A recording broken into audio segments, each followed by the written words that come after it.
Hello प्यारे दोस्तों, कैसे हैं आप लोग। आशा करते हैं अच्छे होंगे। तो आज के हम इस वीडियो में आपको कक्षा 10 का जो त्रिकोणमिति है उसका प्रश्नावली 8.1 क्वेश्चन नंबर 6 बताने वाले हैं, जो एग्जाम में पूछा जाता है। इसको एग्जाम में कैसे बना के आना है, बहुत बार एग्जाम में पूछा गया है और आने वाले एग्जाम में पूछा जाएगा। तो क्वेश्चन कहता है कि यदि कोण ए और कोण बी न्यून कोण हो, कोण ए और कोण बी क्या हो, न्यून कोण हो। तो न्यून कोण क्या होता है, तो जिस कोण का मान 90 डिग्री से कम होता है उसी को बोलते हैं न्यून कोण। जहां cos A बराबर है cos B, तो दिखाना है कि कोण A बराबर है किसके, कोण B के। ये हमको क्या करना है, सिद्ध करना है। तो सबसे पहले लिखना है, यहां पर हल लिख देते हैं,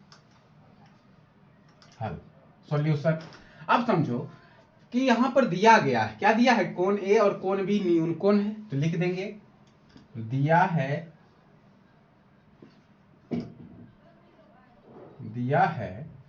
कोण A और कोण B न्यून कोण है। तो न्यून कोण बता दिया आप लोग को। न्यून कोण क्या होता है, जिस कोण का मान 90 डिग्री से कम होता है उसी को बोलते हैं न्यून कोण। ठीक है, तो कोण A और कोण B न्यून कोण है जहां cos A बराबर cos B है। अब समझिए आप लोग, चित्र के माध्यम से बताते हैं। जैसे ये एक त्रिभुज हुआ, समकोण त्रिभुज, ठीक है। तो ये अगर हम इसको A माने, ये हमारा B हो गया। क्यों A और B होगा, क्योंकि कोण A और कोण B क्या है, न्यून कोण है, 90 डिग्री से कम होगा। ये तो हमारा समकोण है ना, ये तो हम अगर इसको C मानेंगे तो ये तो 90 डिग्री का होगा, तो ये तो न्यून कोण नहीं होगा। लेकिन कोण A और ये वाला कोण B ये न्यून कोण होगा। तो कोण A और कोण B क्या है, हमारा न्यून कोण है, 90 डिग्री से कम है। अब यहां पर फिर लिखेंगे सिद्ध करना है, सिद्ध करना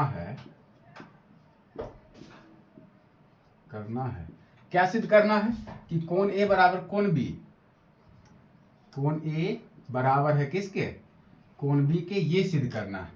और ये भी दिया हुआ है cos A बराबर cos B, तो ये भी लिख देते हैं। दिया है cos A बराबर cos B, cos B है ना, cos B। अब समझिए आप लोग, तो साइन A क्या होता है, लंब बटा कर्ण, cos थीटा आधार बटा कर्ण, tan थीटा लंब बटे आधार। तो ये सब आपको याद ही होगा फॉर्मूला। तो यहां पर कह रहा है cos, तो cos थीटा बराबर क्या होता है, आधार बटे कर्ण होता है। तो यहाँ पर cos A कहता है, तो आप लोग जानते होंगे कि जो कोण कहता है ना उसके सामने वाला भुजा, यानी ये तो 90 डिग्री है और इसके सामने वाला भुजा ये तो कर्ण होगा।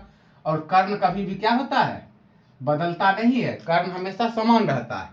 तो cos A कहता है, तो A के सामने वाला भुजा यानी कि ये वाला, ये हमारा क्या हो जाएगा, लंब हो जाएगा, ये वाला लंब हो जाएगा cos A की जगह पर।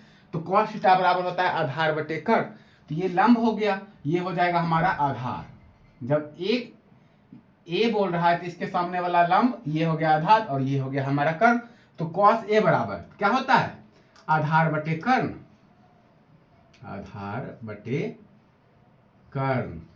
अब आधार क्या हो जाएगा हमारा AC, तो यहां लिख देते हैं AC, और कर्ण क्या हो जाएगा AB। ठीक है, अब आते हैं बराबर cos B। अब देखो cos B, इसके सामने वाला ये हो जाएगा, अब ये क्या हो जाएगा, अब ये लंब हो जाएगा और ये हमारा फिर क्या हो जाएगा, आधार हो जाएगा। तो cos B यानी आधार बटे कर्ण, तो क्या हो जाएगा, अब आधार ये हो जाएगा यानी BC। तो बराबर यहां लिख देते हैं आधार बटे कर्ण। अब यहां पर B बोल रहा है तो B के सामने वाला लंब ये हो जाएगा। तो दूसरा चित्र भी बना दे। अब देखो जैसे AB, ये तो 90 डिग्री, अब इसके सामने वाला ये हो गया हमारा लंब, ये हो गया आधार और ये हो गया हमारा कर्ण। ठीक है, तो जिस तरह यहाँ पर आधार था ये हो गया था लंब, उसी तरह ये अब क्या हो गया, लंब हो गया और ये हमारा आधार हो गया। जब कोण B कहेगा, B के सामने वाला लंब हो जाता है हमेशा, जो कोण बोलेगा उसके सामने वाला हमेशा क्या हो जाएगा, लंब हो जाएगा। तो यानी आधार अब यहाँ पर क्या हो गया BC, तो BC और कर्ण क्या है हमारा AB। A B. अब समझिए ए बी इस साइड भी, ए बी कट गया, क्या बच गया हमारा ए सी बराबर बी सी। अब ए सी भी काट देंगे तो ए बराबर क्या आ गया बी। अब हम जानते हैं यानी कि या ए सी बराबर बी सी आया तो किसी त्रिभुज का जो संगत भुजा अगर बराबर होता है तो उसके संगत कोण भी बराबर होते हैं। तो जब संगत भुजा बराबर होगा यानी कि ए सी ए बी के बराबर है, ए सी बराबर है बी सी, सॉरी ए सी बी सी के बराबर है, तो इसके संगत कोण भी क्या होंगे बराबर होंगे। यानी कि क्या लिखेंगे यहाँ पर लिख देंगे कोण ए बराबर कोण बी। यही क्या करना था प्रूव करना था, लिख देते हैं प्रूव। यही क्या हो गया आंसर हो गया। तो इसी तरह से आपको एग्जाम में बनाना है, पूरा नंबर मिल जाएगा। वीडियो अच्छा लगा हो तो लाइक करें, चैनल को सब्सक्राइब करें। धन्यवाद।